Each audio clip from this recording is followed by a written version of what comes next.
Yo, YouTube fam, what's going on? If you're watching this right now on YouTube, that means that you are not on the Zoom. If you are not on the Zoom, I need you to go to wholesalewithmike.com. Okay, wholesalewithmike.com. You'll be able to get into the Zoom. We just had a Q&A. What we're doing today is we're calling live sellers. So everybody that's on the Zoom, they're sending me over some leads. I'm going to call them and we're going to get some deals done today. But here's the deal. We're doing a 4-week training. Okay. This is a consistent 4-week training, like a revolving door. Every single 4 weeks, this is what it looks like. Week 1 is sales training. Week 2 is sales training. Week 3 is me calling sellers. That's what we are in right now, week 3. Week 4 is you guys calling my leads. So I'm generating a bunch of leads for you guys. You guys are just going to call them. You guys are going to get told no. You guys are going to get lock up deals. You guys are going to screw up the call, make the call great. Everything is going to happen.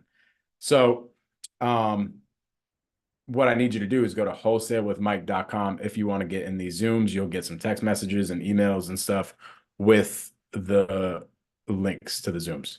But let's get into some seller calls, man. Why don't we? David asks, what's the name again of your skip trace dude? Just send me over a DM on Instagram, David, and I will send you over the email to email. All you'll do is you'll email him and you'll just say, hey, Mike Gomes told me to reach out to you. He said that you can help me with skip tracing. And then you'll send him a CSV file, then he'll send you back a invoice. It's just much cheaper than everything else. It'll be like 7 cents per skip trace, I think. I think it depends on like how much you're pulling and where you're pulling the data, but it's somewhere around 7 cents. Most of these other people are around like 14 cents. All right, Kissimmee, Florida. So if you have a lead for everybody in the Zoom, if you have a lead for me to call, hit my name in the side chat, right? So the lead just goes to me. And all I need is the phone number, the name, and the address.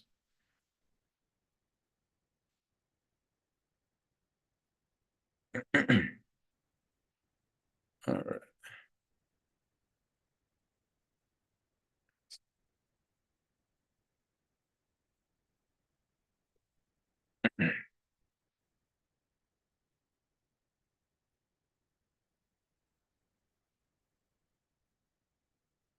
Hello? Hi, this must be Rachel. Yes. Rachel, this is Mike. I am partners with Lobson. How are you? Oh, I'm fine. How are you? I'm How are doing you? great. Appreciate it.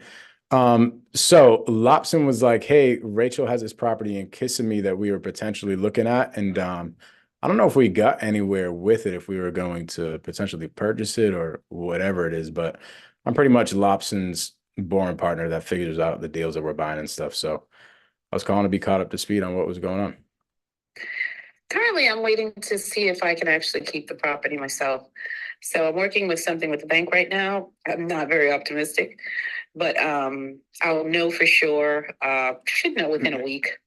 And then if that is not going to be viable, then I'll be looking for a way to sell it, or figure out a way to get out of it in some way. Got it. Okay, so you said you're trying to keep the property? I am. Okay. Was there something like preventing you from not doing that? Yeah, I didn't have the money. I got too far behind with the mortgage. And so the bank is looking at repayment arrangement right now for me. Got it. So you probably did like a loan modification or something like that. And yes, Got it. Okay. So are they in the process of figuring out whether or not you're approved for the loan modification? that's it. Yes, but I don't know that. Yeah, so I'll know for sure. But I don't think I'm going to get approved because they didn't approve me. Well, but I was told to reapply, so I did. And if this doesn't, if once I get, well, I hate to say it that way, but once I get the declination letter, then I'll probably be back to selling it. Got it. Okay. So it sounds like you were potentially looking to sell it in the future. I mean, in the past. Is that the case or? Okay. Yes. And then that didn't work out. And then you were like, hey, well, I'd rather just keep the property. And Yes. okay, love it. Alrighty. Well, let me ask, why do you think that they might not approve you for it? because it won't approve for a mod, and I just have a few things. I know it won't approve for a mod, but they could do the repayment arrangement, but the repayment arrangement is tricky.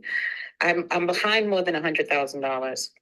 That's what it is. But I can give them I have a $50,000 grant to bring me current, and I'd have to come up with the other part, which I can. But the bank is not as simple as that sounds. They're not as open to it. I don't know why. Mm, okay, so they said if you give them $50,000, they would essentially catch the loan up and everything would be brought current and you could just go back to making your regular payments. That's what an ideal world says. Now, the grant is contingent on the loan being current, being brought current. So the bank has to agree that they will accept my portion of the money and the grant money and make it current. But the grant is only contingent on the bank saying, yes, they'll agree to that and it will be current. And they have not. They are being hesitant on that agreement. I don't know why. Got it. So is it the bank that's being hesitant or it's the It's a bank. what the heck? Yeah, it's the bank. So the grant money is a given, and I'm already approved for it. I have that funding there, but it can only be used to bring my mortgage current. It can only be used to bring my mortgage current. So, and they will not release the funds until they agree that they will, reinstate the mortgage and make it current again. And the bank is reviewing that right now. So I don't know why they're just, and if they don't accept it, then basically there's nothing I can do with that grant because that's the only thing it'll be released for. Right. Dang. So is the grant something that you're gonna have to pay back or are they just No, it's free. It's free. Yeah. It's part of called the HAF program, HAF. Yep.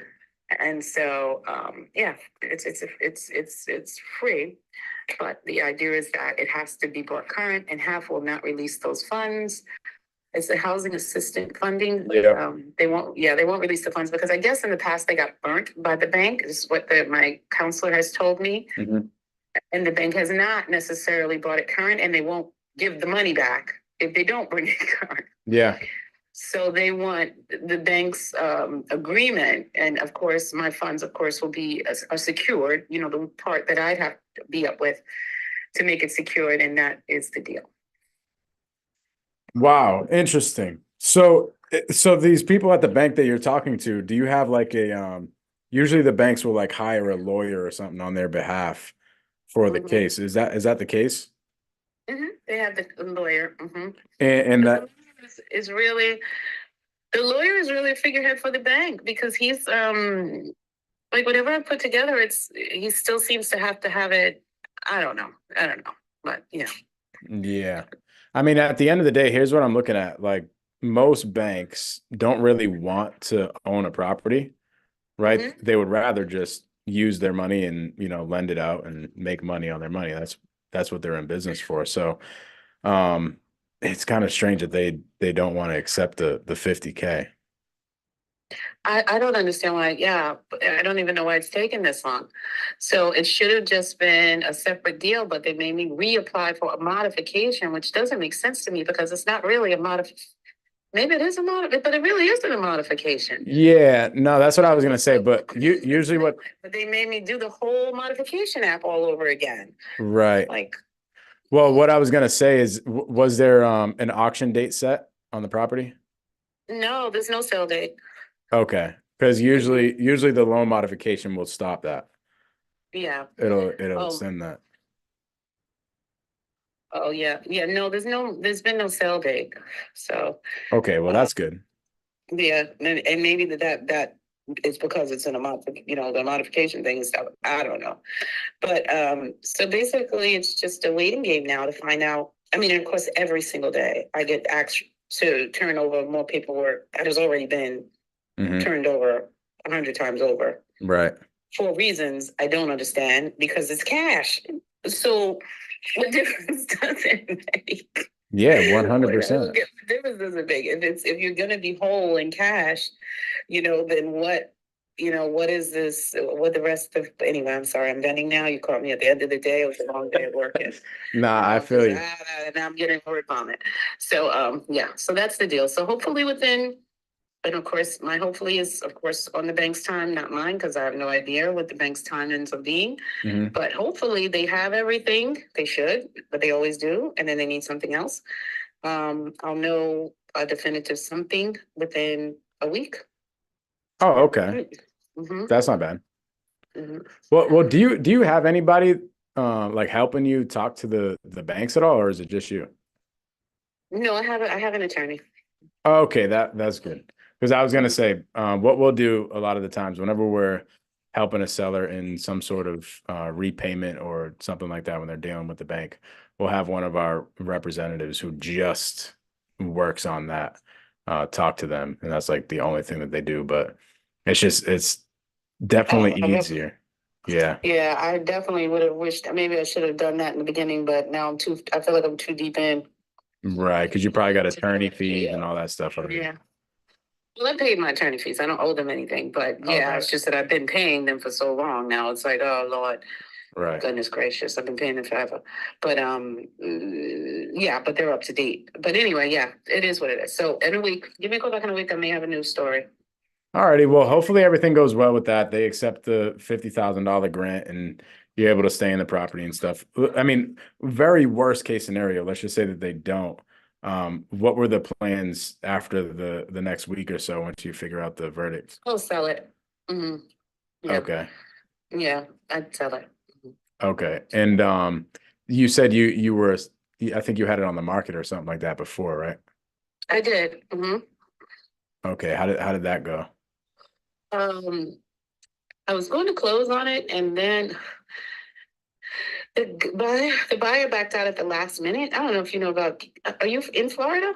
No, I'm in Boston, Lobson, Oh, Florida. okay. So the buyer backed out at the day of closing, and the closing had been put off like a couple times. Hmm. So then I could have gotten, I guess, another buyer at that point in time. But at that point in time, I was just frustrated and stuff, and I said, you know what? I'm just gonna see if I can come up with the money and just keep it or whatever and run it out. So that's what happened.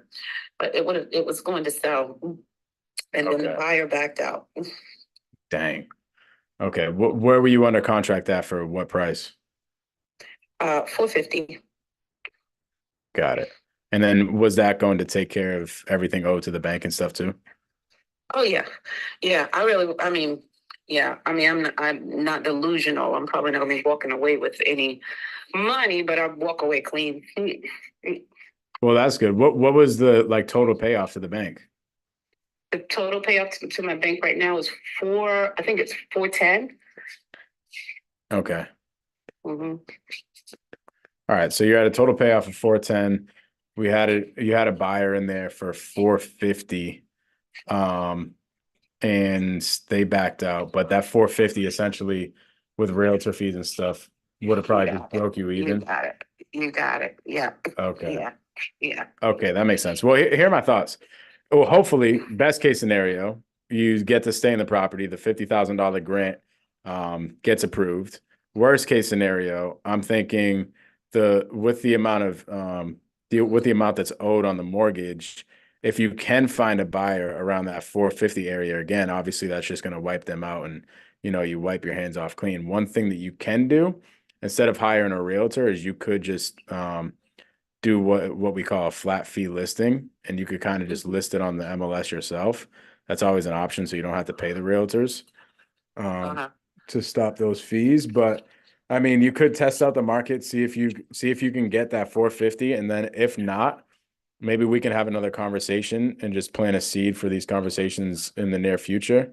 What we've done in the past is we've just taken responsibility of the property. We'll come in and whatever the bank is owed. If it's 100,000, we'll have to really pull some strings to make it work. That's if it's 100,000 to catch up the arrears, we'll have to pull some strings in order to make it work. But um, what we'll do is we'll come in and work with the bank, pay the arrears off, and just take the responsibility of the property. And you know, there's no longer the property's no longer facing foreclosure or anything like that. Okay, well, we can definitely have that conversation down the road. I got a feeling we might be having it. Okay. Well, let's pray that that's not the case, because best case scenario, you get this grant and you know you're able to stay in there. Okay. Do you Yeah, know thank you for what the saying plan that. do you know what the plans would be if that's not the case? Like, do you already have a place to go and all that stuff, or? Oh yeah, I have another house. Another house. I'm actually at the other house now, so I'm not Oh, there. wow. So Yeah, is this property vacant? it's vacant. Oh, what the heck? Was it your personal house or like a rental? It was my personal home, but then I had to move because we were supposed to close. And the day we were closing, meaning they wanted it closed empty, I had to move a 5-bedroom home I've been in for 19 years. Are you freaking kidding me? I cannot make this shit up. I had to move a 5-bedroom home I've been in for 19 years. And I'm the only owner of the home. I'm the only owner who's ever had the home. The home it's a beautiful home, beautiful home. There's nothing wrong with my house. In a beautiful neighborhood. But do you understand the agony of that move? Yeah. And then he just didn't even, it's just madness. So anyway, with that, my fiance owns his house, so I moved in with him. But his house is a lot smaller than I'm just being picky now. His house is smaller than mine, so but so I'm just staying here. So I didn't move back in, and then I was going to rent it. I rented it out for a little while, but then I wasn't sure whether I was going to go back to selling it or not. And most sellers want it vacant. So I said it's better for me to just kind of leave it vacant until I decide, whether it's going to sell or not, because I don't want to have the headache of having to get rid of a tenant if I'm trying to sell it and all of that, blah, blah, blah. And if I keep it, then I'll rent it. I'm not going to move back in it and just have a tenant in there. Right. Okay. So, but the tenant's not in there right now. No. Got it. Oh my gosh, I can't imagine. Everything out of the property. Day comes, you're supposed to close on it. You think that everything is just going to be taken care of, and the guy doesn't perform. So pissed. And he didn't even, he gave a hard time giving back the he did finally, but of course they had to release it finally. But he had to give down that little down payment, as a he didn't want to give it. He only put down 3,000, and he was like, "No." I was like, "Are you kidding me, boy?" Yeah, well, you got to think about it. First off, that's super small for earnest money, but second off, like that's your mortgage payment or something, for that month. Yes. For that, so. Anyhow, That's where I'm at. So it is what it is. So like I said, in a week, I could have a different story. All right. Maybe we'll be having a different conversation. But thank you for calling me. Yeah, no problem. If you don't mind me asking, what resulted into the $100,000 arrearage? Oh, I got behind in the mortgage after I lost my job a couple years ago. It was we had a flood in a hurricane. It was a big hurricane, Charlie. Yeah. It was in Florida, and the building I worked in was rendered uninhabitable, and it was just one of those things. And I just got behind. Damn. And then I thought I'd sell it, and then I kind of thought it's just me. I got it fucked up. Yeah. And then I just kind of was like, well, I don't even know if I'm gonna stay here. I kind of got the blues about it, and oh well. And anyway, so here I am, and my poor decisions, I could have gotten out of this a while ago, but it is what it is. So see you at the end. I think there's light at the end of the tunnel. Mm-hmm. I'll either myself or Lobson will give you a call after the next week is up. Hopefully, I'm praying for you. Hopefully they grant you the okay to just keep the property with the $50,000 grant, and you could do it. Were you planning on moving into the property or something like that if that was the case, or? No, I'm gonna rent it. I'm not moving back it now. Oh yeah. I'm gonna rent it. It makes too much money as a rental because my mortgage is only $1,300. I was renting it for $2,100. So just dollars and cents wise. And my children are adults, so I don't need the 5 bedrooms. I like it. I just loved it because it's my home. I raise the kids and everything there, but right. They all have their own homes now, almost all. It's not a except for one, but the other two do. So, anyway, no, I don't really anticipate moving back in there just because the amount I could get for rent is so much higher than, you know, the mortgage. It doesn't make fiscal sense, especially since I have another house. Right. Now. No, that makes so much sense. I mean, that's a lot of cash flow. So would they keep the $1,300 payment if they accepted the 50 grand Yep. grant? Yep. Yeah. Yep. That's probably why they're not happy. I don't know. I shouldn't say that. I'm a very skeptical person. But yep, it goes right back down to my regular mortgage payment. Okay. Well, listen, hopefully they grant you the okay for this grant. If not, me and Lobson are here to help work things out for you. All right. Thank you so much. Have a great day. All right, Rachel, we'll talk soon. Okay. Bye-bye. Interesting call, Lobson. Man, good lead, bro. Yeah, man. I knew about the grant, and I knew that she had tried in the past to do the loan modification, but I did not know she was trying to do it again. So that's probably why she's ghosting me. It's not that she's ghosting me, but she doesn't want me to know that she's trying again what failed in the past. So she tried with this grant before? Yeah, that's what she said right now. Remember? But she told me No, she said that she tried a loan modification before. right. The loan modification I'm talking about, not the grant. I knew about the grant, and I knew that she had tried in the past as far as loan modification wise. But I know she was trying it all over again for a second time. Oh, so this is the second time she's trying for the grant. Correct. And that's probably why she's not picking up my calls and replying my emails, because she's like probably thinking I don't want Lobson to know that I'm back in the same, square one pretty much of when he when he first approached me with whatever solution he was providing me. Another thing that you find out that I didn't know was the reason why she was over 100K in arrears. I did not know the reason. You were able to unfold that, which that's golden nuggets right there. Now I know a little bit more. But yeah, I mean, now I know why she's holding off a little bit, but it sounds like she's ready to go. Let me call her back. Go for it.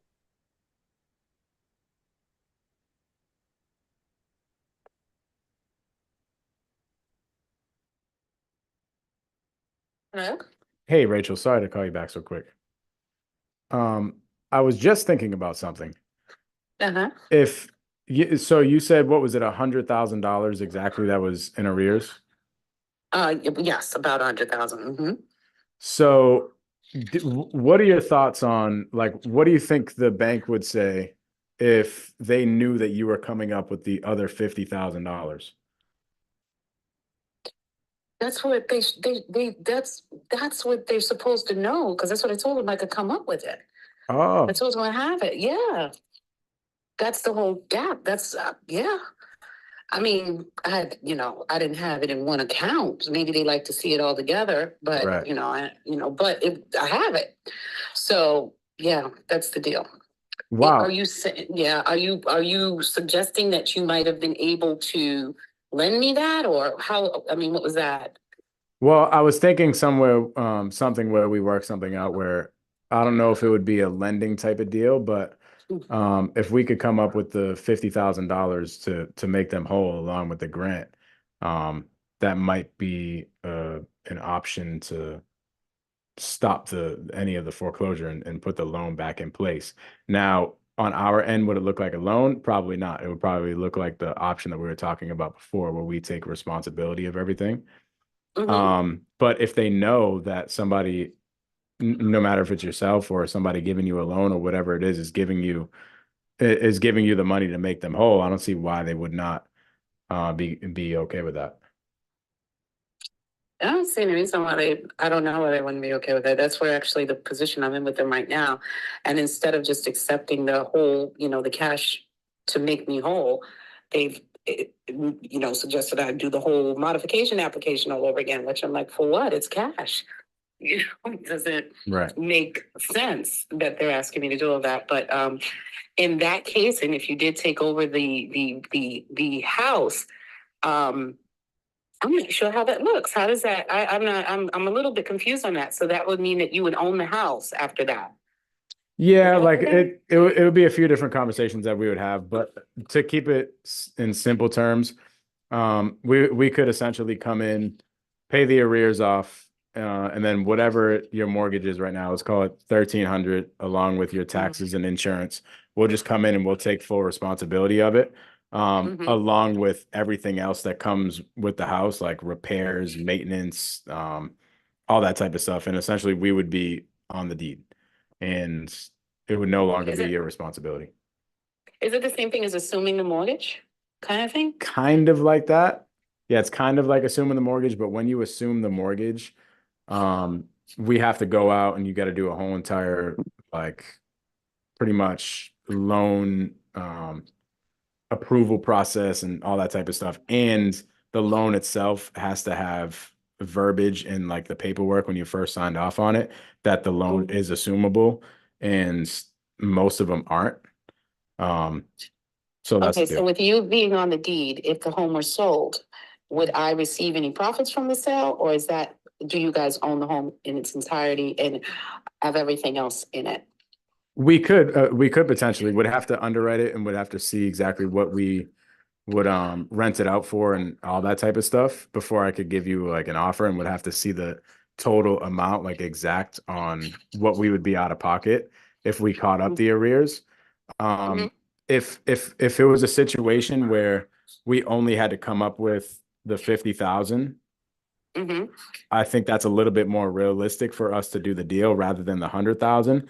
The 100,000, it's like that would be essentially, almost 25% down that would be putting on a house, and it just wouldn't really make much sense as far as us in an investment standpoint. But if we only had to come out of pocket like $50,000 to catch them up, then there might be an opportunity. I can't make any promises, but there might be an opportunity to get you money in your pocket at the sale too, when we take responsibility of everything. It makes sense, but if I can, well, kind of, it doesn't totally make sense to me. But if you were on the deed, then would I? But the mortgage would still be in my name, correct? Correct. So I would still be responsible in theory for making sure that mortgage was paid. No, we would be responsible for making sure the mortgage was paid. Got it. Because you got to think about it. We're coming in with like $50,000 plus of our own money for an investment. Very worst case scenario, if we fell off the face of the earth or something, we would lose our investment, you know? And if the bank came to try to come at us ever, we would lose our investment of $50,000. Does that make sense? So It does. so It that does. that's like our skin in the game essentially for making the payments. Plus it's our asset that we own. We're in charge of making the payments. Okay. So but then I'm still very much a present. If the mortgage is still in my name, then I haven't disappeared. I'm still very present. So what does my presence mean?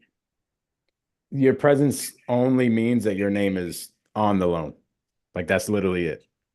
You won't even get a mortgage statement or anything like that. They'll be redirected to our office. Mhm. You will have insurance policy against the house, but we will be the ones that are insured fully on the house. Like everything is our responsibility. And for you, it's literally nothing. Like I did a deal probably about a year ago out in Arizona. Lady bought this house for 3 years. She didn't move into it. She bought it right before COVID, was supposed to move in with her boyfriend. Her boyfriend pretty much ghosted her. She never moved out. She actually lived out here in Boston. She never moved out to Arizona. She just left the property there, never paid any mortgage payments for 3 years straight. So we just came in and we pretty much bought her arrears out and just took over the mortgage payments and made it one of our Airbnbs. But we took full responsibility of everything. So like for a perfect example, we found pack rats that were in the AC unit. We had to fix that. Every single time the mortgage came, that's our responsibility. Every single time we got any tax bills or anything like that. They're redirected into our name since we are the ones that's on the deed, if that makes sense. It does. So, but I'm assuming since the mortgage is still in her name, though, if you ever sold the property, she still has to sign, she has to do something with that deal, correct? Nope. Nope. We actually ended up selling the deal probably about 8 months later. And yeah, she doesn't need anything. She didn't need to do anything. She just simply, the only thing that she needed to do is look at her text messages because I texted her and I said, hey, Araceli, your loan is completely paid off. Nothing you need to do. No real notifications you're probably going to get anyway. But if you do look at your credit history, you'll see that it's off of the credit history, and that's it. Okay, all right. All right, all right, cool. So I'll keep you in mind. We'll get them, and I'll look forward to speaking to you maybe the end of next week. I'll let you know if there's any updates. Okay? Yeah, let me know. Did you show them that like proof that you were going to be able to make them whole with the arrears? They asked for all my accounts that had the money in it to prove that I had it. Got it. Well, I don't see why they shouldn't approve you then. Like if they're gonna get their arrear amount, then they should approve you, I think so. in my opinion. I think so too. Let's see. Okay. But let's just play the scenario out. Let's just say a week goes by, they approve it, they say, yeah, if you bring in, $50,000 plus the $50,000 grant, what we could potentially do, we'll have another conversation next week, but what we could potentially do is come up with that 50 grand instead of you guys coming up with it. We'll come up with it. And we could just take responsibility of everything once, the loan is caught back up, if that makes sense. It does. Okay. I hear you. All right. All right. I'll keep that in mind. Thank you. All right, Rachel, All right. talk next week. Okay. Bye-bye. Bye-bye. All righty. That makes a lot more sense. I like how you use that example, about the one in Arizona. Kind of painted a picture for her. Yeah, that's a real life example. Yeah. Lady bought this house right before COVID, was all buttered up to move in with her boyfriend, was thinking she's about to get married and all the things, and homeboy just like ghosts her. So wholesaler brings the lead to me. Wholesaler is in Boston, one of our JV partners that we work with. I think he was calling on another one of our houses in Boston. She was like, yeah, but I have a property in Arizona that is about to get foreclosed on. Can you help me out? So I gave him information, right, on how to go do a novation agreement because that's what he was trying to do. And about 3 days before the auction, he called me and he's like, hey, bro, like I wasn't able to raise the money for, the arrears for to doing a novation agreement. Can you help me out? So I literally had to come in like very last minute, like freaking Jordan, catch up the arrears with one of our private money lenders.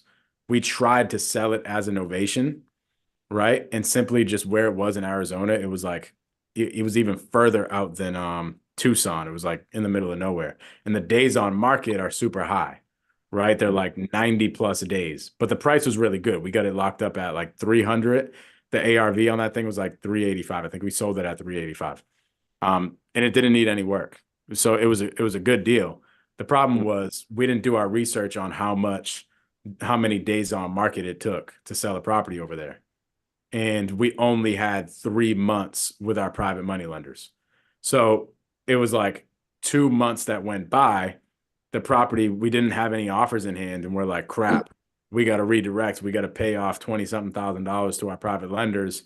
And we're not just about to be asked out of $25,000 or whatever it was. So instead of just like losing the money, obviously we paid our private lenders back, they get paid, and then we just took it down as a sub 2. So we just talked to the seller, let her know the circumstances, and we were like, hey, we just got to convert this thing over to a sub 2.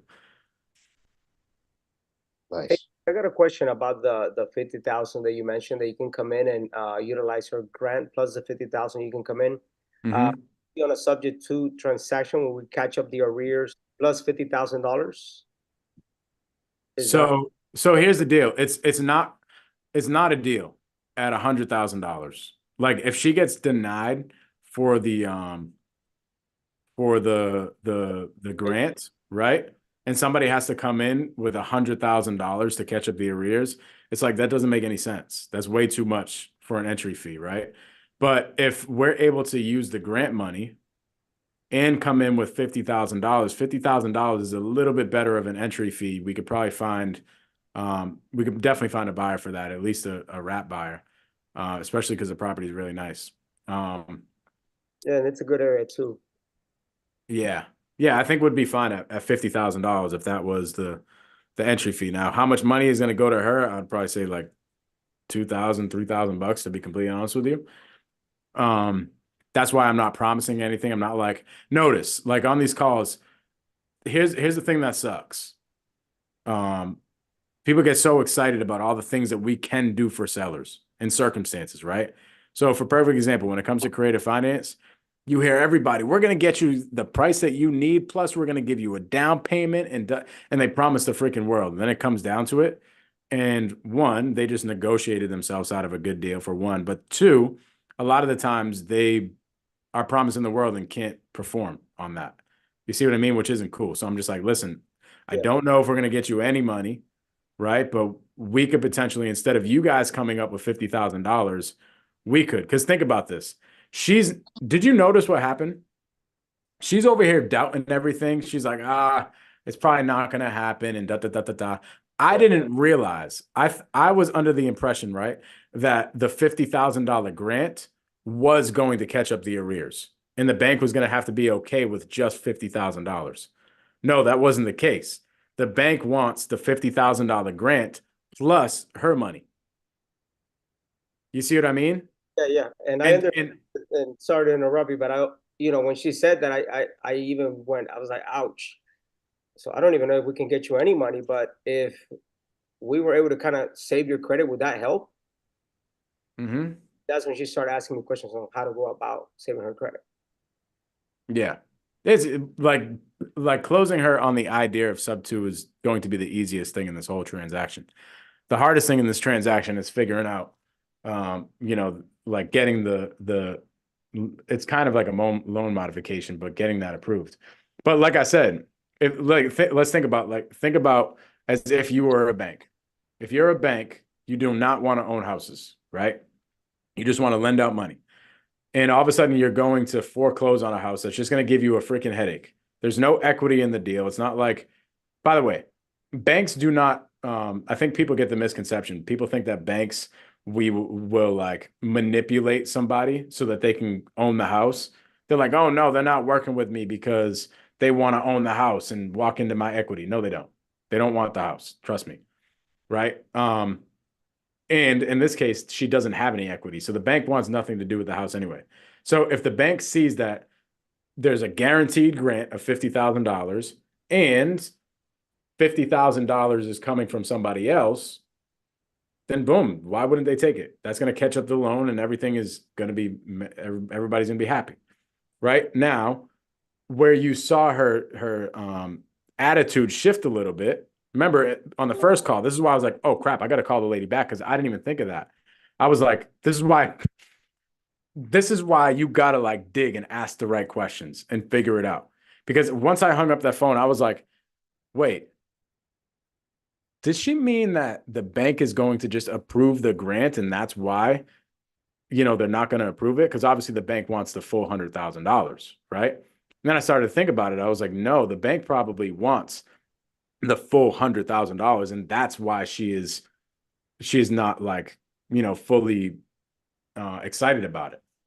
Because one, let's think about this. She probably does not. She even said it. She was like, well, I had to show them a bunch of different accounts and stuff like that, right? So like she's just not confident. I even bet that she was kind of lying to me about having enough money, having the $50,000, right? Maybe she was, maybe she wasn't, but like, you see what I mean? And then it went off in her head. She was like, wait, you could potentially lend me the $50,000. So that's how you get this deal done. So here's what I would do, Lobson. Like, keep on following up with this lady. Let me know if you need help with it. The best case scenario, I would call her tomorrow and I would try to get in touch with the trustee. Like, she needs some help. She needs somebody to talk to them. right? Because she's just kind of playing passive right now, letting it rock. And if it gets denied, then it's like, what the heck? But I don't fully get it. It's like, dude, if you have $50,000 in the bank and you have proof that somebody else is giving you $50,000 with a grant, the bank should be completely okay with it. That's why at the end of the call, it's like, that doesn't make any sense. They would be completely okay with that. You know, why are you doubting? And I have a big feeling that she's doubting because of her piece of the $50,000. 100%. So good. So freaking good. Good lead, bro. Good lead. Anybody have any questions on, like, some people are probably like, dude, what the heck just went on in that call? It's a good start of a call, right? For everybody to comprehend a little bit. Yeah, dude, that's like some complex stuff. Some people in here are probably, and it's completely okay because I didn't know what the heck a loan modification was when I first started. Some people are like, a loan modification. What the heck is that?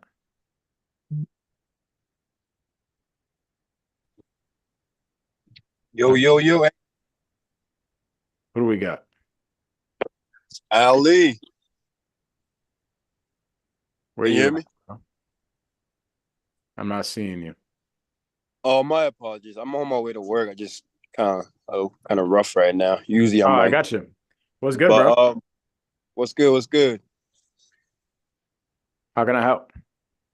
Um, first, great. You're like genius getting information. First of all, I don't know because I most of the things that you just did, I don't even know. I think that's things like you might want to learn. I might want to learn myself, so I execute it. But I I do have an individual who's giving me a hard time on selling the property.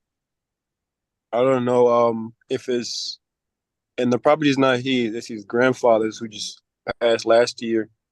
There's a Hmm. reverse mortgage on it of 90,000 and he wants 150,000, but the area it needs a lot of repair. The area probably only going for like 140 or 150, but it needs like 30,000 worth of repair.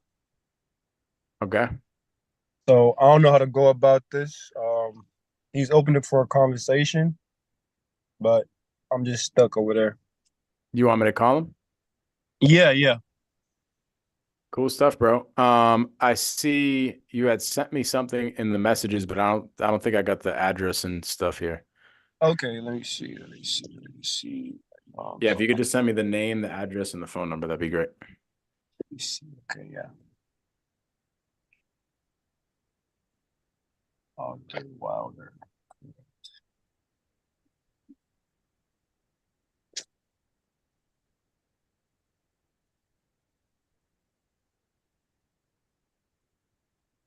What's a reverse? A reverse mortgage is typically when older folks own a house, and they're in a position where their finances are getting tough. They will go to the bank, and they also have a lot of equity in their house. They'll go to the bank and they'll say, "Hey, bank, can you pay me off over time for my equity? And then when my day is up here on the earth, you guys can keep my property." Right? Oh, So, yeah, that's pretty much what a reverse mortgage is. okay. That's probably why. Okay. Yeah, so the bank is pretty much paying them for their equity.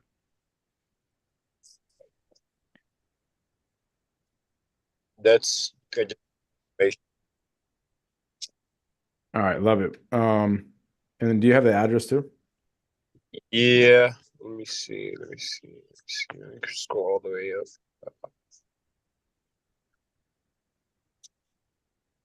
First off, I want to thank you guys for bringing your leads to the table. Like this makes these Zooms fun. We got Texas. Yep. Good old Texas. Yeah, Walker, I got yours. I'll call yes, sir, I got that one. I'll call him right after this. All right, let's see.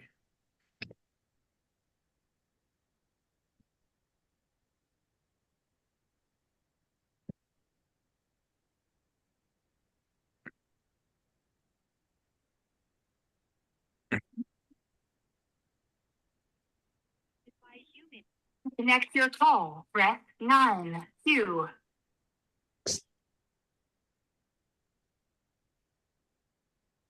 The person you are calling is protected by email. To connect your call, press 9, 8.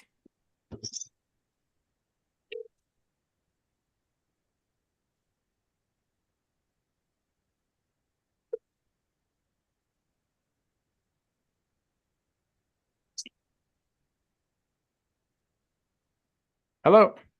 Hello? Hey, this is Arthur. Arthur, this is Mike. How are you? I'm fine. How about yourself? I'm doing great, brother. My partner gave me your information about the property over there in Fort Worth, Texas. He was saying that you were potentially looking to sell the one on Qualis Lane. Yes, on Quails Lane. All right, love it. Well, I'm buying over there in Fort Worth. I was seeing maybe if we could work together on something. Could you just catch me up to speed on what's going on with it? No problem. It's corner lot. It does need a little paint. It needs some paint, touch up paint, and some floors.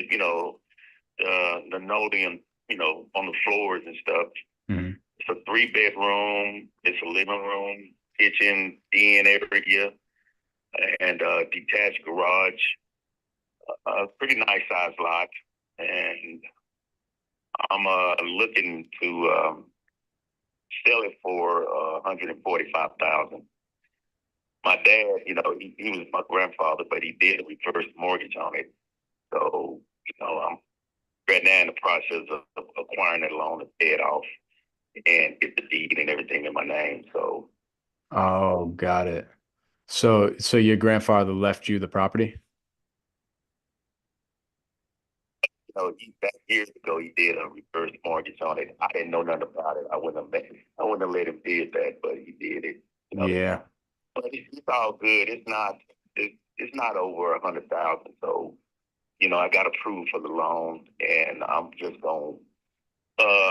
If I can't sell it, I'll just go ahead and just keep it myself and rent it out and make income. But I'm willing to get from under it though, just to sell it because I don't really have time.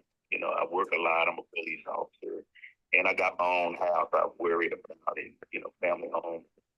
So, but that said, if you're interested, we can talk. Yeah, 100%.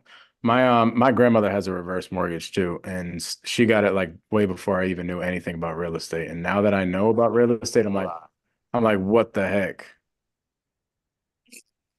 It, you know, it, that's what I'm looking to get. I know what it's. Hmm. So the bank has made me do a appraisal on it, so I know what it's valued at. And with it fixed up, I know it can go over 250,000. But that's what is going on in the area that I grew up in. That people, selling their houses. So, but I'm just looking to, get 145 for it. Got it. Okay. Did you just get the property inherited like recently or? Died in December, so Oh man. here is above it. So, he had a son, but he don't want to have nothing to do with paying back the reverse mortgages. I told him how we can split it if you want to do it, but he don't want to do it. So I'm just taking responsibility over it. He just turned everything over to me. So it'll be all in my name. So, I'm sorry to hear that, brother. Yeah, no problem at all. So, but if you want to talk, we can. Yeah, man. Who gave you my number? Who was it? My guy Joe. Joe? Okay, I don't know that person. I mean, it's a lot of people is contacting me and trying to lowball me, but I'm not going to accept no lowball. Yeah, I get it. I get the same exact thing. Yeah. We own properties up here in Boston, so I get the same exact calls. Right. So. Alrighty. Well, did you already go through the whole probate process and stuff, or?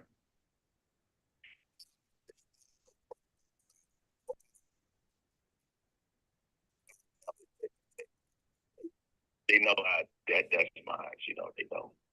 So Okay. it's no probate. It's none of that stuff. Yeah. I don't Okay. have to fight against nobody. So only person I think I have to fight against is my wife, and we still married. So Man, that sounds like my everyday, bro.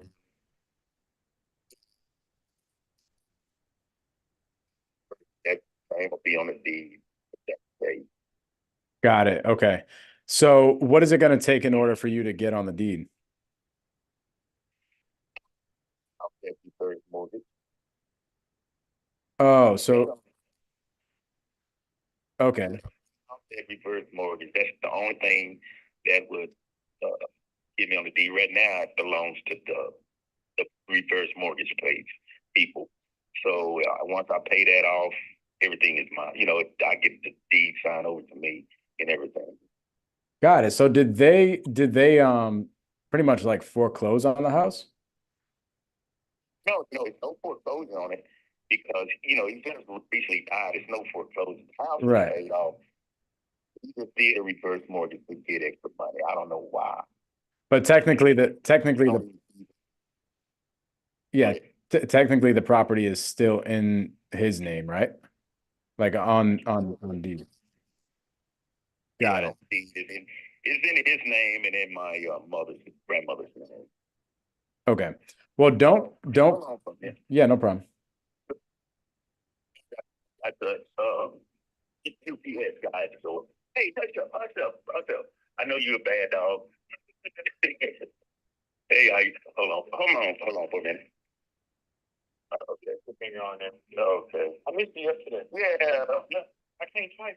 Yeah, we went away to contact already, but we appreciate it. Thanks. You do be safe out there. Hello. Hey. Hello. Yeah. Okay, I'm back. Well, Now you were saying something. yeah, what I was saying is don't quote me on this. I do the majority of my deals up here in Boston. So don't quote me on this, but just from being in the industry for the past like 5 or 7 years, anytime a property has when somebody has unfortunately passed away and the property, is being deeded over to somebody else, even if it's a situation where there's no fight with any family members or anything like that, the property will have to go through some sort of probate process in order for the deed to actually transfer, just legally. So I don't know if you've like looked into that at all or. No, I haven't looked into that at all. No, I haven't. Okay. Yeah, well, So, yeah. that's what's going to have to happen if the property gets deeded into your name. And to be honest, the reverse mortgage doesn't really even need to technically have to be paid off in order for you to be on deed. Like you could go on deed with the reverse mortgage still in his name and then just immediately resell it. The only thing is the property would just have to go through probate. That way, that the history of the property shows that you are the heir of, your grandfather and he passed the property down to you. It's just for like legal reasons and history reasons of the property. You see what I mean? Okay. Don't quote me on it. Maybe Fort Worth is completely different. I'm like 95% sure that will be the case, but I might be 5% wrong. But regardless, Yeah. The title company didn't mention something like that. They just reached out to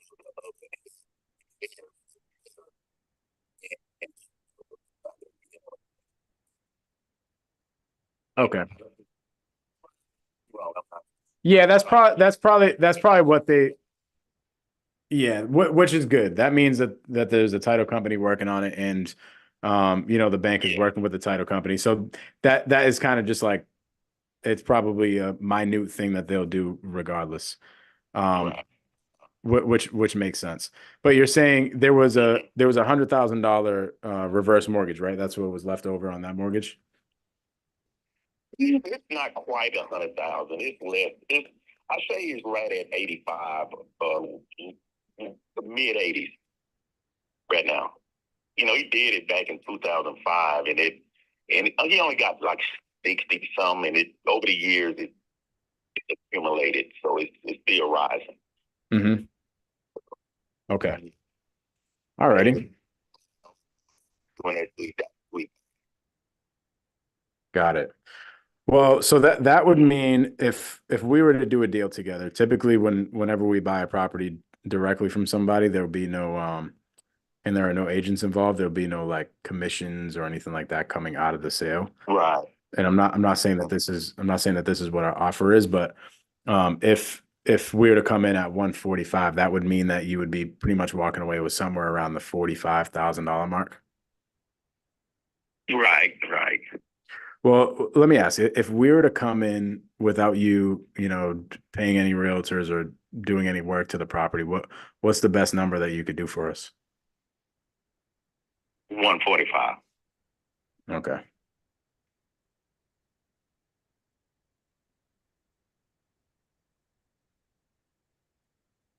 Okay. All righty. And where have the other offers been coming in at? You really want to know? Probably not even paying off the mortgage. 100,000, 120. There's one guy just keep bugging me. I said, man, you don't stop calling my damn phone. I'm not listening. I'm not even thinking about that. So, because I know, I had to do I did an appraisal, and I know exactly what it's valued at as it is. Okay. What did the appraisal come back at? Yeah. It came back at 170. Okay. It no pain, no nothing, 170. Got it. Well, here's the deal. Texas is what we call a non-disclosure state. So I need to get my my realtor involved to figure out exactly what our reappraised value would be.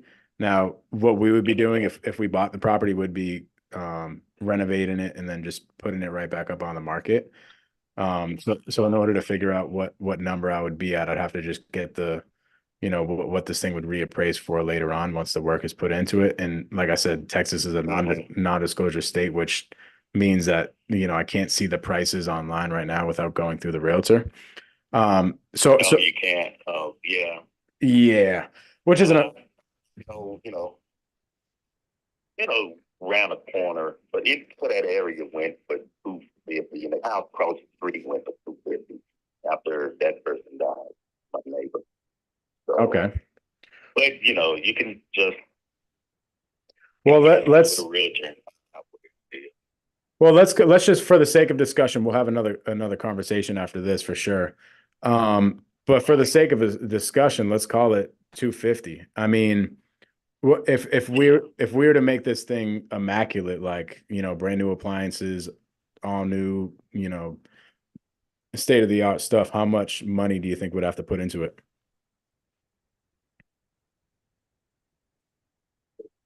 Appliances and everything, I would say maybe 20,000. That's what I'm saying. But I don't know the labor and stuff like that. I know someone quoted me labor was like $3,000, and I was just to get it to rent it out, because I was just gonna rent it, and I wasn't gonna be out of no more than 10,000. Yeah. Okay, well, I'm looking at the numbers, right? And if the reappraised value is 250, I'm like, what the heck? Why are these guys lowballing you so much? They want to get. I guess they think I'm hard up for money. I'm not. I'm a police officer. I make good money. Right. I got a lot of off-duty jobs, so you're not gonna just come and say I got 120,000 cash. I don't look at. I make that on my salary. Right. So, but that's what they gonna do. That's what they gonna do. They trying to get something for nothing. Well, are these dudes like? I'm not trying to get to the appraisal back. I don't care about that. I just want to get enough to make everybody happy. Right. Well, are these guys like actually serious? Have they done this before or what? don't know. They supposed to be some kind of company, and they just want to get it for nothing. You know, they just want to get it for nothing and make triple their profit or something. Right, exactly. That's what I'm looking at. I'm like, you know, if and I got to talk to our realtor to figure out on our end what we're looking at the reappraised value would be. But if the reappraised value is 250 after the work is done and you only got to put 20 into it, it's like they're like stealing your house. Yeah, they're stealing my house. Yeah, and you can't get no property in Texas under 200,000. Right. Well, here's the deal. Here's the deal. If we can talk to our realtor, justify a 250 reappraised value, and you know, is there any way that you're going to be able to send us some pictures of the property?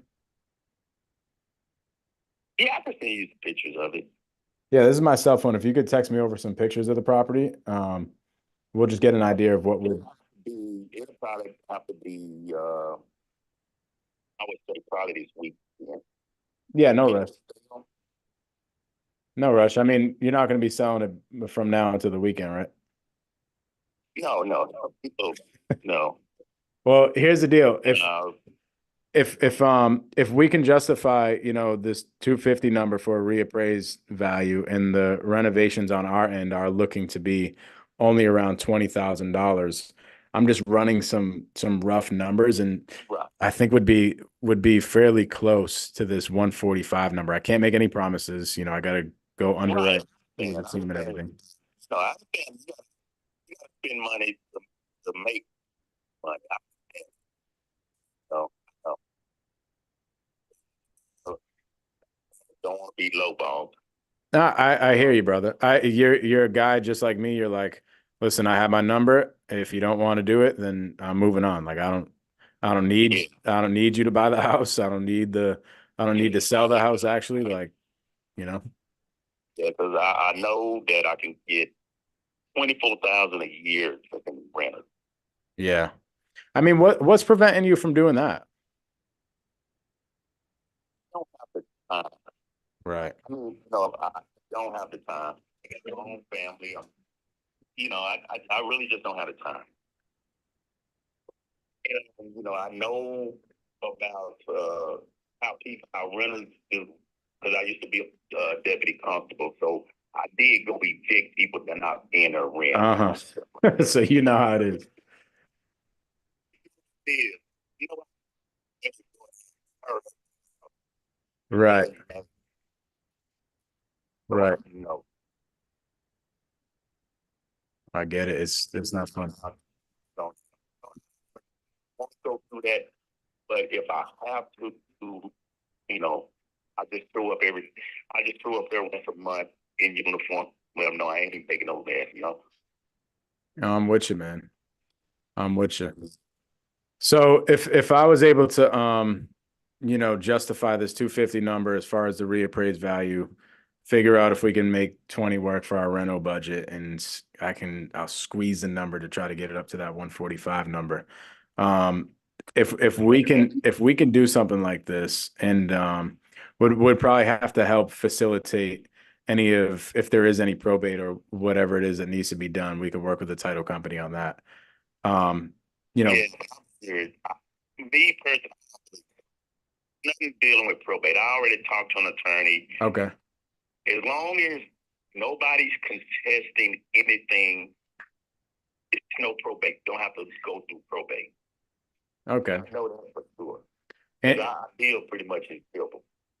got it. And you're already directly working with that title company? Yes, the title company and the bank. Got it. Now, you know, so the title company made me do appraisal, so that's how I know how much is the value of the house as it sits. Mm-hmm. Then I had to go back and pay people a survey. That didn't make no sense to me. In order to continue with the process, I had to do a survey. I had to pay for a survey. Got it. So yeah, so all that you know, coming in, it'll be, and then just meet with the, sign it with the title company, and we get everything, the titles and everything in my name, and then they were gonna give me the money to pay off the loan, and then I was just gonna go from there. All right, brother. Well, maybe we can skip all that. We could still use the same title company to make things easier if they want. And Right. we could just skip all that and buy the house. Okay, well, hopefully. What I'll do is I'll look at, just let me know when you send over the pictures. I know you said this weekend is when you could do it. That's fine with me. Okay. In the meantime, I'll work with the team to figure out what we're looking at as far as the reappraised value goes.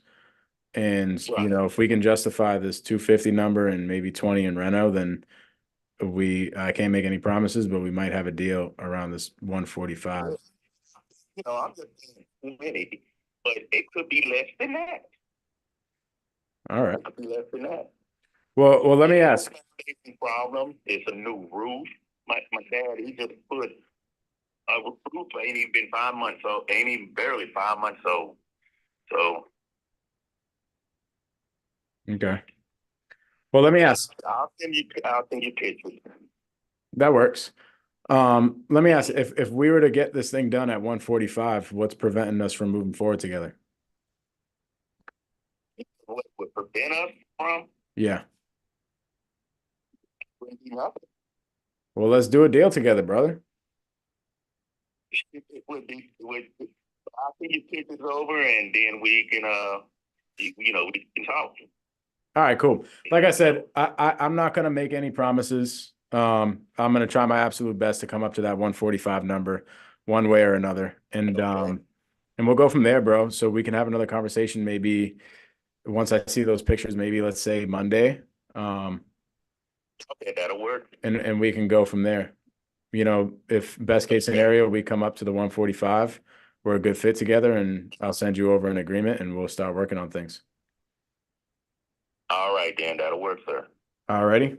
If not, regardless on Monday, you know, I'll let you know what our team said as far as what reappraised values are coming in at and what we're looking at as far as construction budgets and stuff, just so you have an idea of what we're looking at. All But right. alrighty. And then one last thing.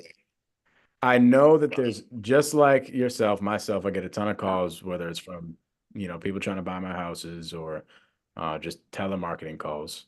At this point, I know there's a bunch of people calling you, and it sounds like That's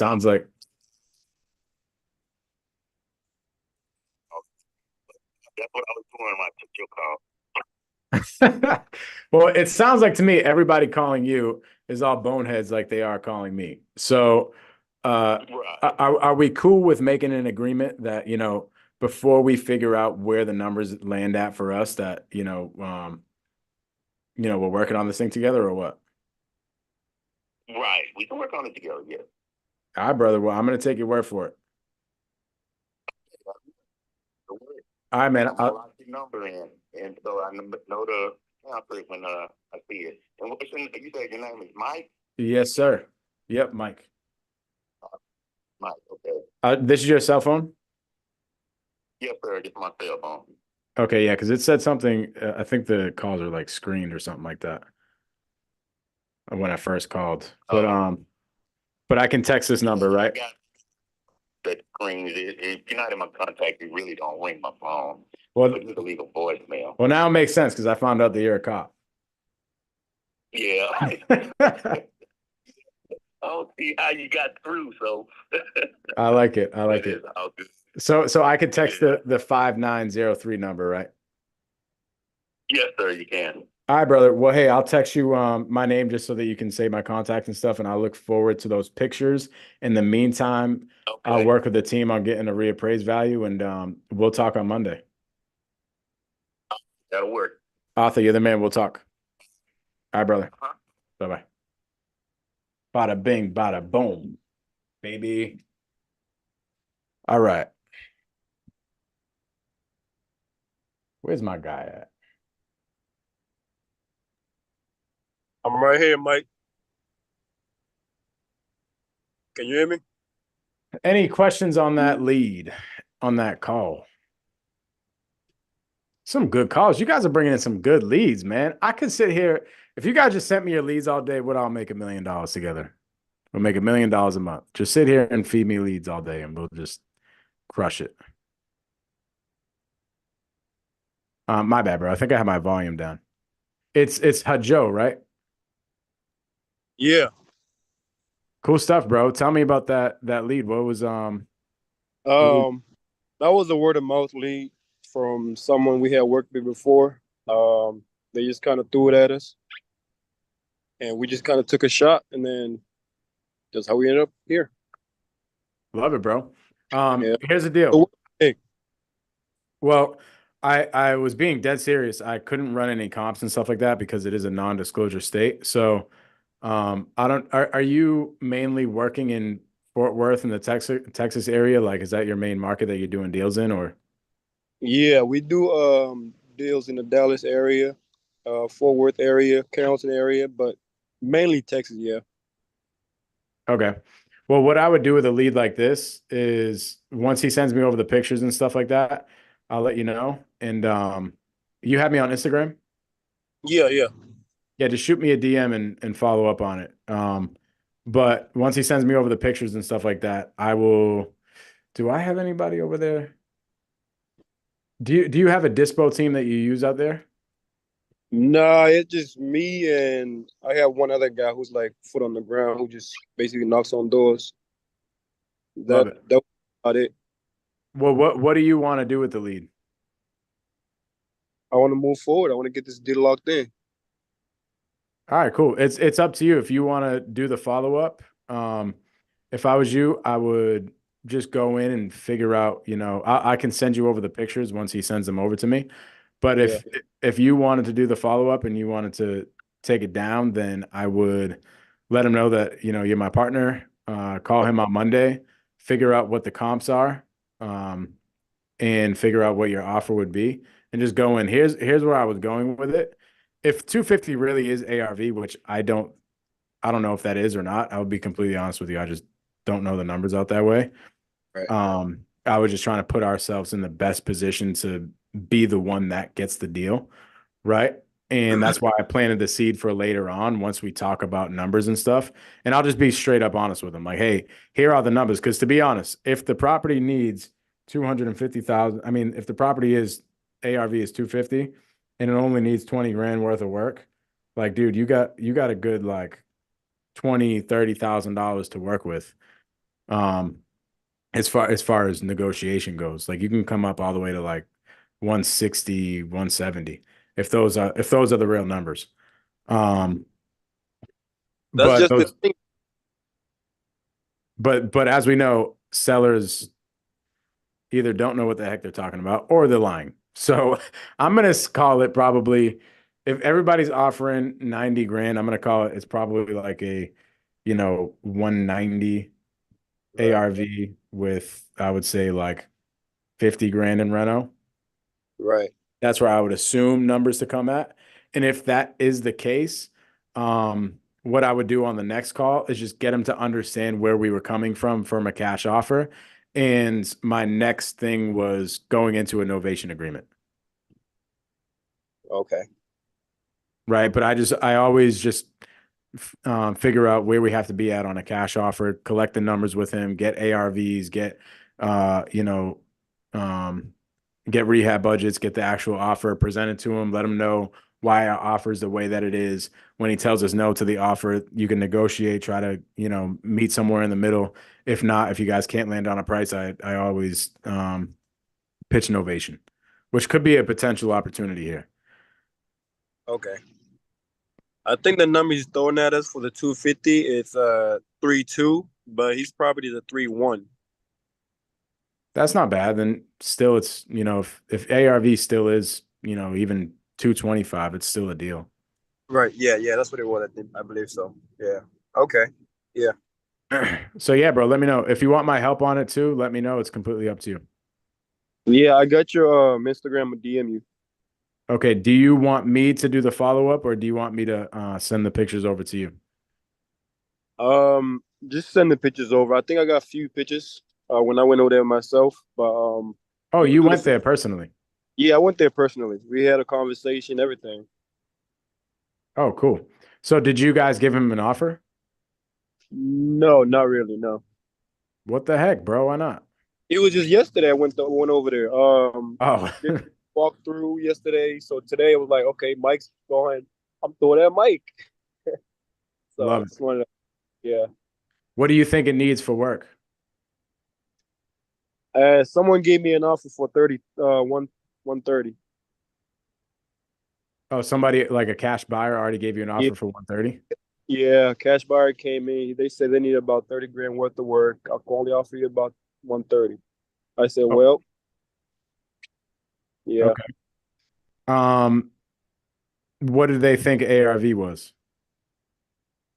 They said it was lower than that. I gave them 246 for the ARV. They came up to 200 in the 200 area. Okay. Yeah. Um, two.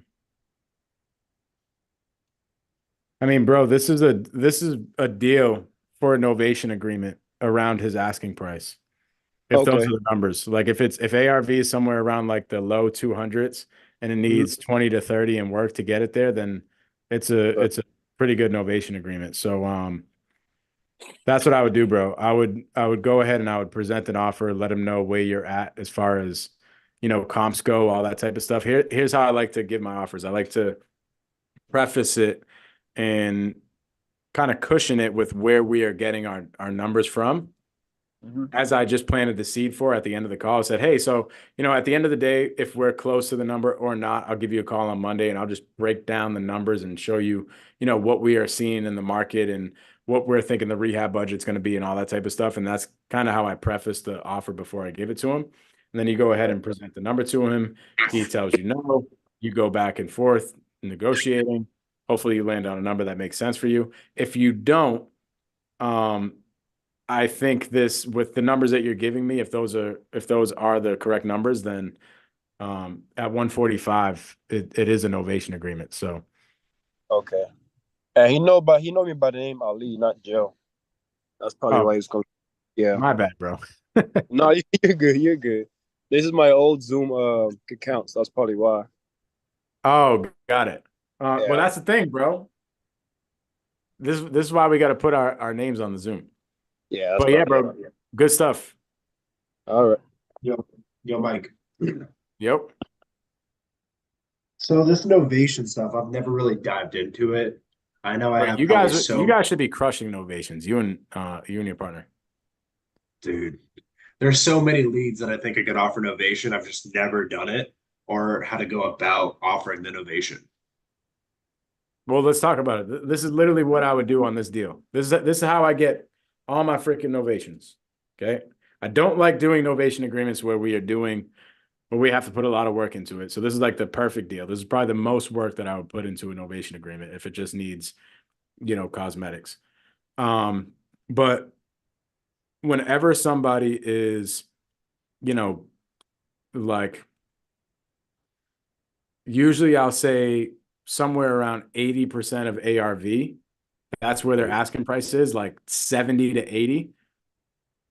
Without minusing the repairs, I'm like, dang, this is a pretty good novation deal. And usually what I'll do is I'll go in with a cash offer and get them to understand where we come from. Then after that, once he tells me no, because I think these guys are probably right. All these people giving him offers around 100 grand, 120 grand. That's probably where somebody would have to be.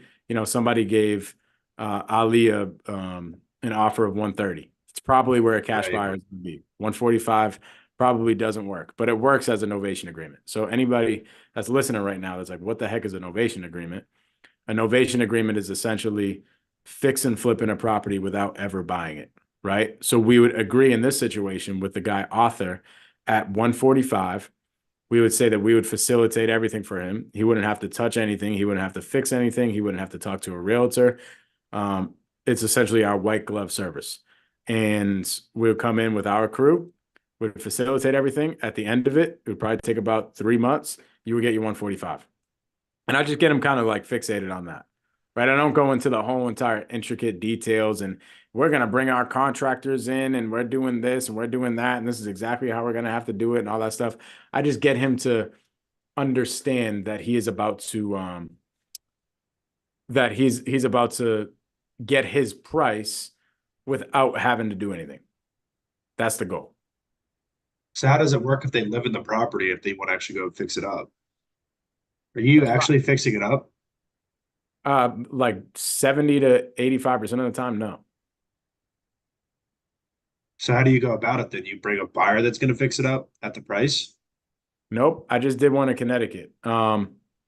There's always some sort of problem that you have to be solving, right? Right. So it's not just about the numbers. There's always some sort of problem. Okay. So for example, this lady, Barb, lady's name is Barb. She lives in South Carolina. She owns a property in Connecticut, or owned a property in Connecticut. Her son got sick and could no longer, he was living in the property. He could no longer walk, right? And he could no longer go up and down the stairs. So, but she lives in South Carolina with her husband, and she has no time to go back and forth from here and CT and stuff. Okay. So she came back for the holidays in December and was like, hey, I want to sell the property. Can you just buy it in cash? We were at an offer. This is actually crazy. This is the same exact numbers. We were at an offer of 125. We landed at a novation agreement at 145. And simply, I just told her, I'm like, hey, we can buy your house in cash. It's going to be at $125,000. And I let her know why. And I'm like, we got this going on. We got that going on. And I'm just explaining to her the comps and the reno and all that type of stuff. And I'm just like, well, we do have another option, which would allow us to come up a little bit. If we were able to get somewhere around 145 without you guys doing any work, what would prevent us from moving forward? Nothing. I'd do it absolutely ASAP. So I'm like, all right, cool. Well, why don't we just do this? Why don't we bring this to our, you can call it whatever. I've called it my concierge service. I've called it, you can call it whatever, your white glove service, whatever it is, whatever your sauce you want to put on it, right? Why don't we put this in this program where you don't have to do anything. We will agree on a number. It's just, it's the exact same thing as our cash offer. You don't pay any commissions, closing costs, none of that. The number that we agree upon is the number that you get. Let's call it, in this case, $145,000. Me and my team, we will facilitate everything. You won't have to do anything. You won't have to talk to a realtor.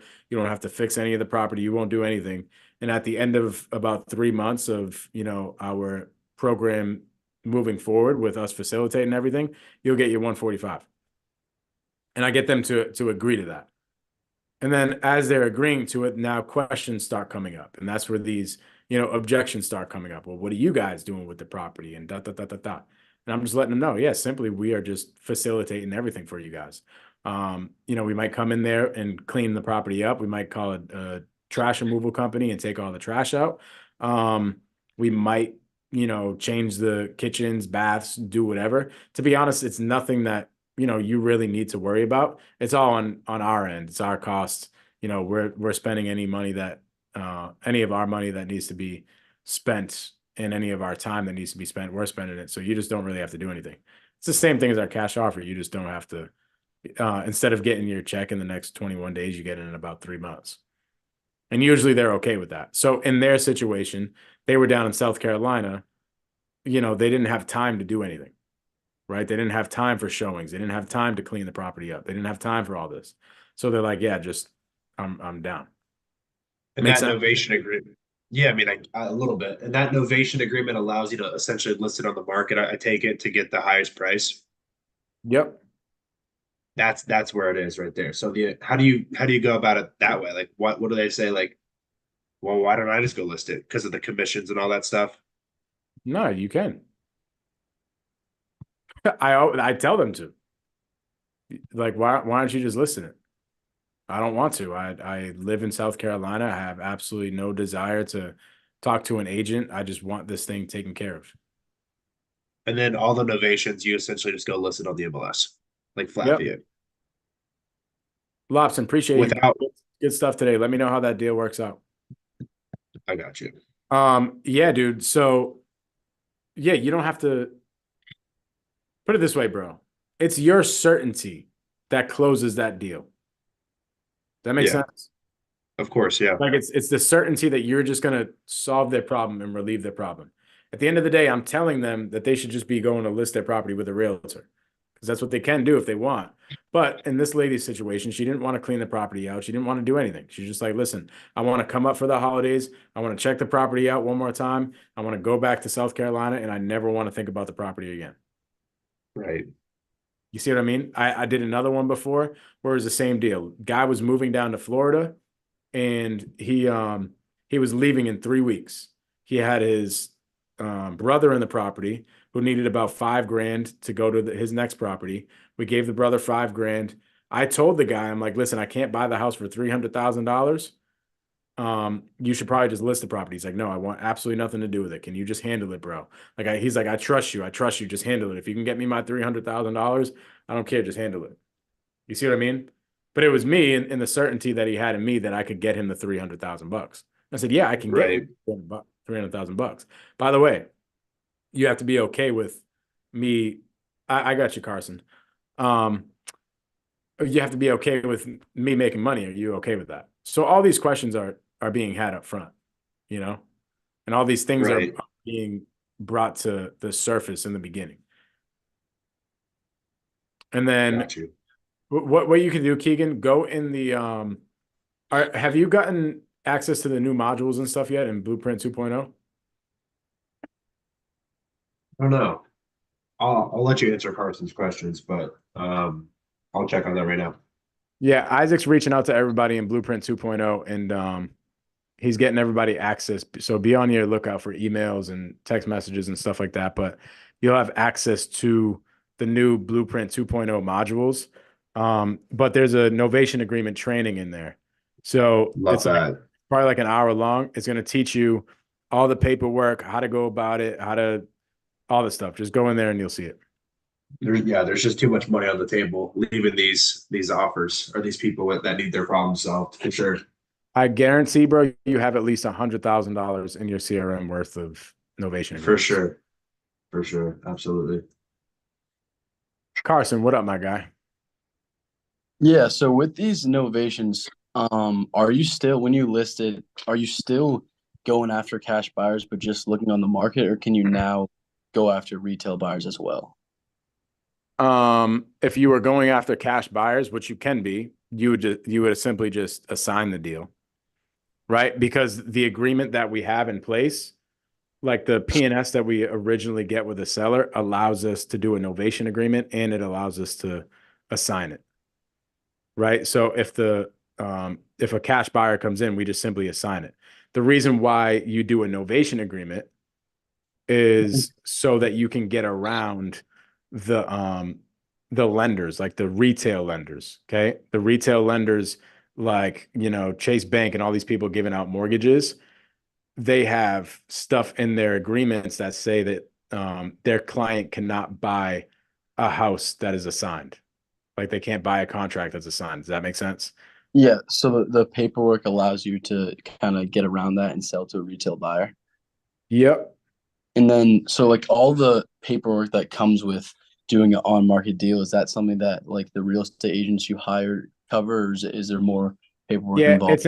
it's important to have a realtor involved that knows what the heck you're doing, because the way you get paid is actually on the purchase and sale agreement with you, and I mean with your seller and the new buyer. So you pretty much get put on the HUD statement and the additional terms on the final P&S with the end buyer and your seller. Yeah. I'm gonna definitely hopefully get access to that novation training. It sounds like there's a ton of, it's like the middle ground between a creative deal and a cash deal. Dude, they're the freaking best. That one in CT, we made $30,000. We didn't have to do anything. Oof. They're actually better than a cash deal, in my opinion.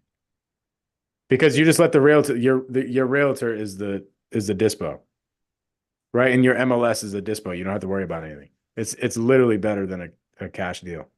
So I will only do them if there's like little to no work. Like $20,000 is the absolute max that I would do. Because there is some.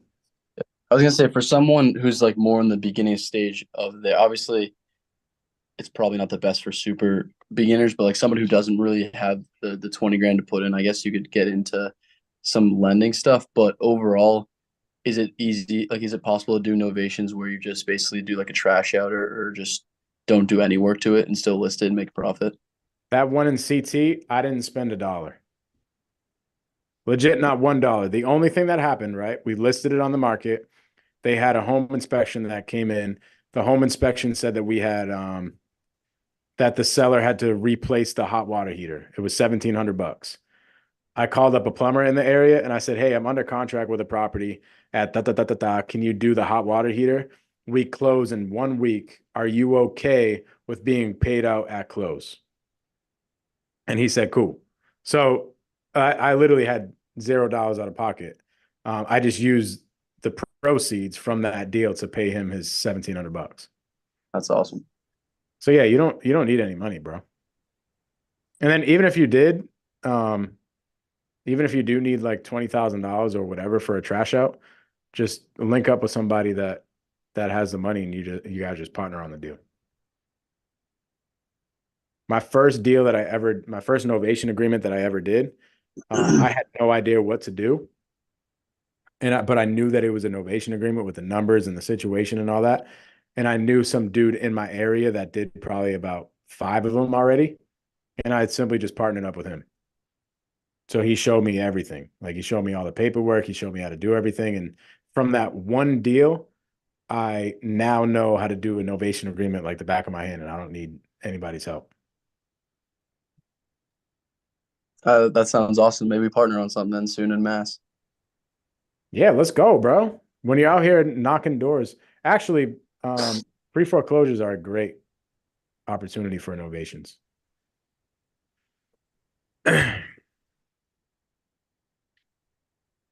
Let's get it. All right. Walker, I didn't forget about you, bro.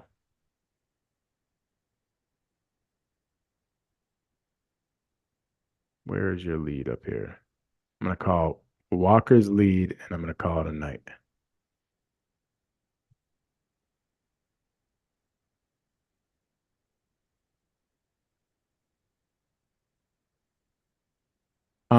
Walker, I'm just seeing your question now from like an hour and a half ago too. Walker asks, are foreclosure leads better than pre-foreclosures? Foreclosure leads are pre-foreclosure leads, if that makes sense. Right? Like, I think what you might be thinking of is houses that are going that are being auctioned off. Right? Like there's probably a like auction.com or whatever the case is. They sell houses that they foreclosed on.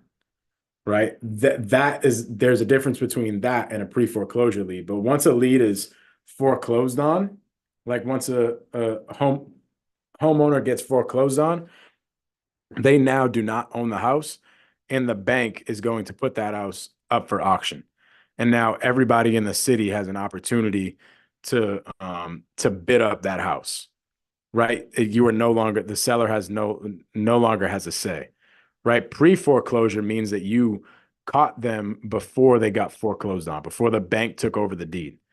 Right? And that's where we're able to help these sellers out. That's when we go directly to the seller and we're like, "Hey, we see that you're about to get foreclosed on. The bank is taking the house.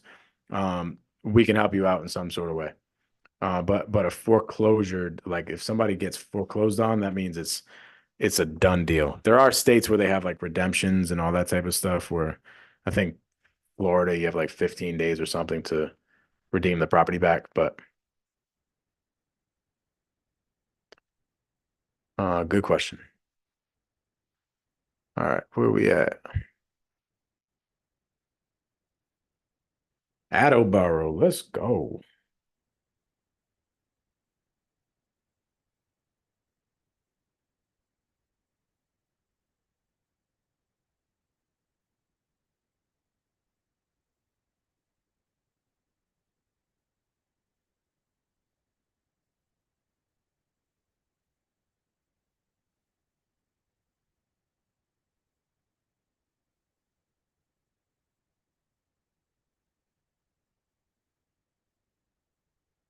All right, where we at?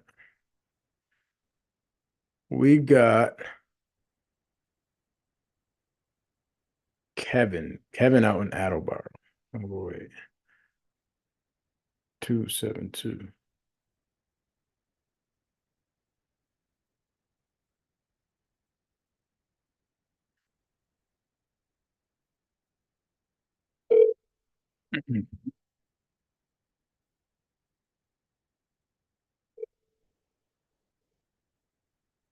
Kevin Lawless. Kevin, this is Mike Gomes. How are you? At the tone, please record your message. Damn, he got me, bro.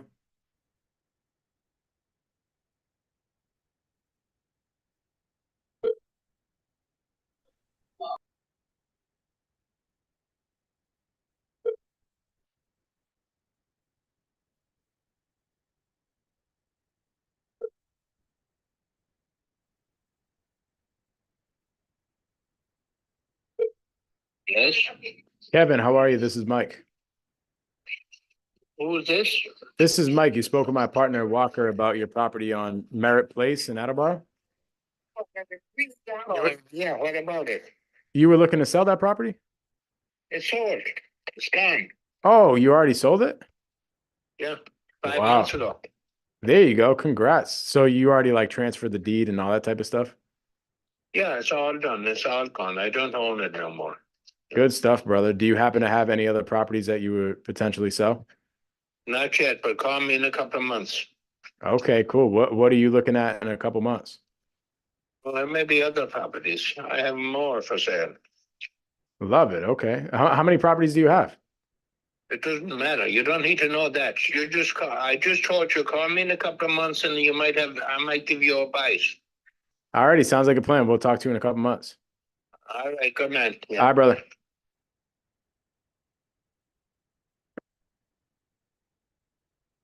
Nah, all good, bro.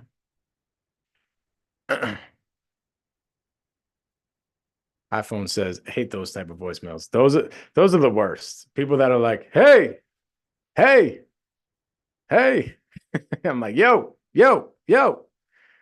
Love it. Cool stuff. Walker. Yeah, sorry, bro. Sounds like he's an old landlord or something like that that has a decent amount of properties. But sounds like he might not have anything super, for sale right now. But I would follow up with that guy. I would keep that guy in a follow up as, like a every month follow up or every 3-week follow up. Love it. Does anybody have any other questions before we wrap things up today?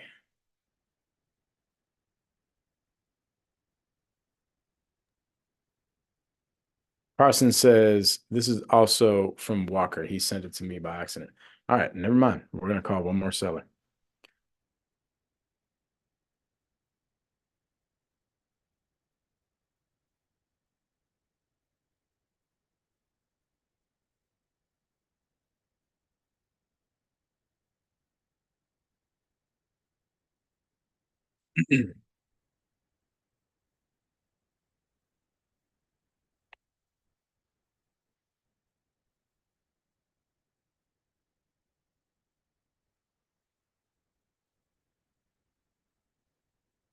Hello. Please leave a message. Heck.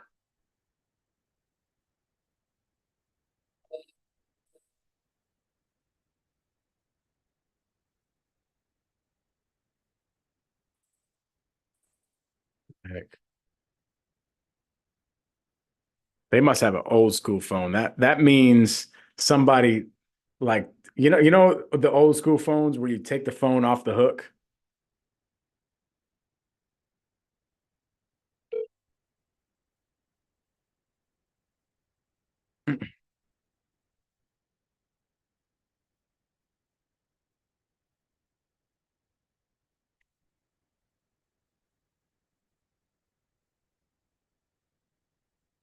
Hello. Please leave a message after the. Should we call them a fifth time or what? We'll call them one more time. They're probably eating spaghetti and meatballs or something. It's 7:15. 7:15 on a Thursday. Actually, never mind. Last name is Escobar. They're probably eating some rice and beans by now.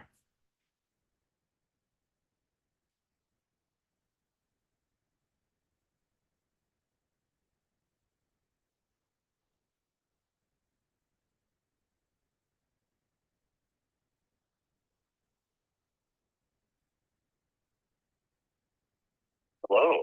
Please leave a message. All righty. That's a wrap for today, fam. Oh, let's go. Isaac just let me know. Is Flavio in here? I don't think so. But let's go, man. We got a new member of Blueprint 2.0. If you guys are interested in getting in Blueprint 2.0, by the way, let me throw it in the, what's it called? Let me see here. Let me throw it in the side chat.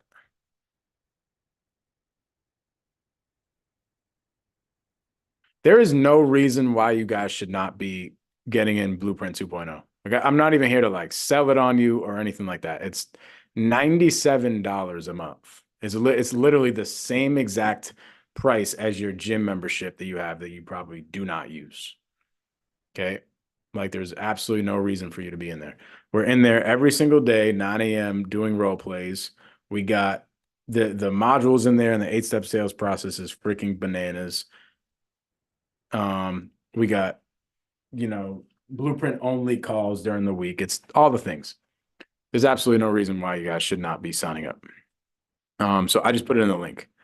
I mean, I put it in the side chat. So if you guys are interested in that, go ahead, fill that thing out. Isaac will reach out to you with all the information. Walker says, damn, where y'all going to the gym? Equinox? That's good. That is good. Nah, dude, my gym is literally $100 a month. Maybe I'm paying too much.